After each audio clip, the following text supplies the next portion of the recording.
Hi everybody! Hey everybody, it's Jeff from San Diego Seed Company. Today we are talking about seed starting, specifically the 4 myths that a lot of you have been believing. They're really not myths, they're misconceptions. They're things that you thought you had to do but don't really have to do, or vice versa. Let's jump right into it.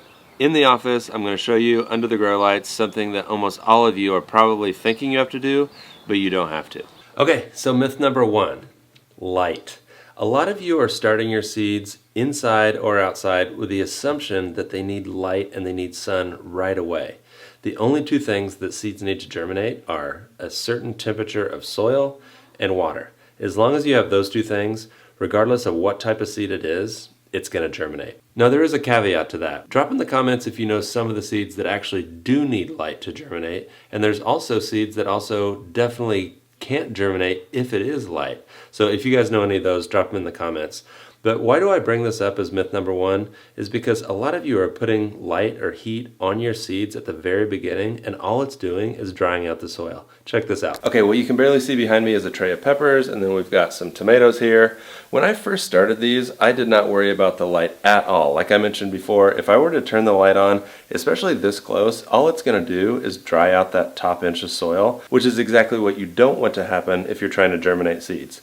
But I will say, as soon as the seed breaks ground and you see those first leaves, get those lights on, because if you don't, you're going to get yellow leaves, they're never going to turn green, and you're going to get really leggy plants because they're searching for light. They may be kept alive for a couple days by just the ambient fluorescent lighting from my office, but if you don't turn that direct light right above the seeds on, it's not going to be good. Myth number 2, and that is you need to soak your seeds before you plant them. This is a little bit of a pet peeve of mine, which is irrational. I shouldn't get this upset about it. But if you think about it, by soaking your seed either overnight or a few hours, all you're really doing is just keeping it moist. There's nothing special about that paper towel or that basin of water that you put those seeds in. All you're doing is creating more work for yourself with plastic and labeling, and it's just easier to lose track of those seeds and what kind of varieties they are. Not to mention, if you use the paper towel method, you have to delicately take that seed off the paper towel without snapping that root, and then place it in the soil and cover it up and make sure the root is going down. There's so many unneeded steps there. All you really need to do is make sure that your soil is moist. So if you really want to think about it like soaking your seeds, just soak them in the soil. Put them in the soil, keep that soil wet for 3 to 10 to, with peppers, maybe 21 days, and then you're going to get good germination. There's nothing special about soaking them fully submerged in water versus putting them in the soil. It's exactly the same thing. So save yourself some time and some material and just put them into sand. Why did I say sand? And just put them into soil. Okay, for myth number 3, I came into my greenhouse, which is where I keep all of my cells and my trays, my drip trays. If you guys are anything like me, you try not to throw anything away. You've got stuff from years and years and years ago. I can't even remember where I got any of this stuff. But why am I out here? It is about sterilization. A lot of you guys have heard and have put into practice that you should sterilize not only your seed starting equipment, but also your soil. I've heard of people putting their soil into the microwave to kill anything that is going to negatively impact your plants. This is the way that we look at it at San Diego Seed Company.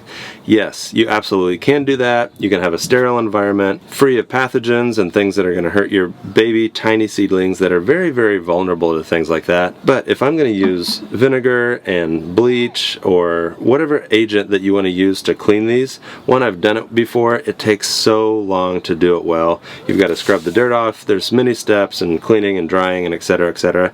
It's just more work than I want to put into it, but this is how we think about it. If we're going to plant seeds and they're going to grow for 4 to 6 weeks in this environment, if there's pathogens and things that could kill it and they survive, they're much better off than if you take it in a perfect environment and then go put it out in the garden, which is definitely not sterile. There's a lot of things in the big garden that are going to hurt your plants, but we feel if you start them in a relatively clean but not sterile environment, you're going to be better than if you sterilize, and you're going to save a lot of time. Okay, focus check. Got it. Okay, before we get to the final and fourth myth of the video, don't forget to like and subscribe. It's one of the best things that you guys can do in your journey as a gardener, to use the seeds that you buy from us in a better way, in a way that is fun, and you actually have some success, and you want to keep gardening. We're trying to create lifelong gardeners here, so don't forget to like and subscribe, hit the bell so you're notified anytime we put out new content. So, final myth of the video, that is that seeds and seedlings do not need fertilizer. That is incorrect. Do not believe that. I will say, when seeds first pop up, they send out their first 2 leaves, which are called cotyledons. Roughly, those cotyledons can support the life of that plant for about 2 weeks. After 2 weeks, which is usually when you get the first set of true leaves, you're going to want to supplement with fertilizer. Now there's one more thing to consider, is what type of medium are you actually using? If you're using soilless mix, there's no nutrients in that at all. So I would definitely not skip a fertilization after those first 2 weeks. If you're using potting soil, it does have some fertilizer already built in. I use Fox Farm Ocean Forest that has bat guano, just icky things that the plants love. So they are going to survive a little bit longer, or I should say thrive a little bit longer. They're not going to die if you don't fertilize them, but they are going to grow slow. So let me talk about the 2 ways that you can do that and the way that I do it. When you're fertilizing baby seedlings, you want to try your hardest to avoid something called burn. And that is when too many nutrients get access to the plant too fast. And what happens is your leaves literally burn. With a liquid organic fertilizer like this, fish emulsion, you're not going to have to worry about burning your plants quite so much, but I will say, especially for that first time that you fertilize, I'm going to cut the recommended dosage in half. So this one calls for 2 tablespoons per gallon. I'm going to do 1 tablespoon per gallon. Now here are the 2 ways that you can consider doing it. The first way, and I think is the easiest way, is something called bottom watering. All of your trays should have a catch tray at the bottom where the water can just sit. So bottom watering is just that. You're going to water from the bottom and let capillary action take over and suck up into the soil. The tricky part about bottom watering is you don't want to let these roots sit in water for too long because they need oxygen to breathe. I recommend maybe an hour or 2.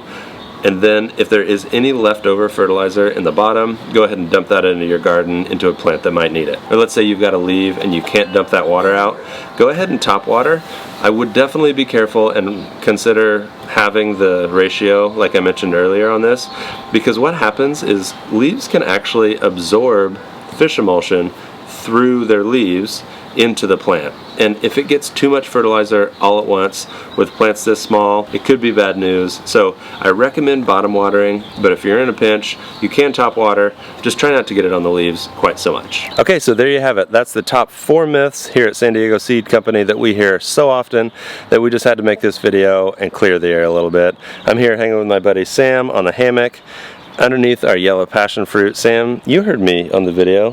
Any other tips about seed starting you want to give these guys? Use water.